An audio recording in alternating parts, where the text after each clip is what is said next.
არაიდენტიფიცირებული იუზერის ჯონათან ჯონის სტატუსები საქმეში პროკურატურას წარმოქმნილი აქვს მტკიცებულებად, თუმცა აღსანიშნავია ის, რომ პროკურატურა თავის დროზე არ დაინტერესდა ამ იუზერის უკან ვინ შეიძლებოდა მდგარიყო.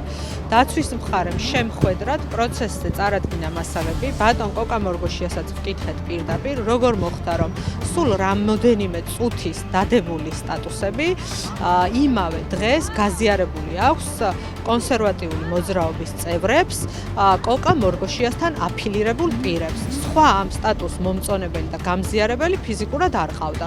შესაბამისად ვფიქრობთ, რომ იუზერის ჯონათან ჯონის უკან სწორედ რომ დგას ბატონი კონსტანტინე მორგოშია. გაცვის მხარეს რა მექანიზმებიც ჰქონდა, ძალიან მარტივად იხსნებოდა ის, რომ ჯონათან ჯონი გახლავთ მაღალი ალბათობით კონსტანტინე მორგოშია. იხსნებოდა იმით, რომ როდესაც არაიდენტიფიცირებულ იუზერს არ ყავს მეგობრები, არ აქვს კონტაქტები და მისი მხრიდან რამოდენიმე წუთით ადრე დადებული სტატუსის გაზიარებას, მოწონებას და გავრცელებას იწყებენ კოკა-მორგოშიასთან აფილირებული პირები, კონკრეტულად კონსერვატიულ მოძრაობასთან და ალტიფოსთან, ბუნებრივია პასუხცემს იმ კითხვას, ვინ დგას ამ Facebook მოხმარებლის უკან.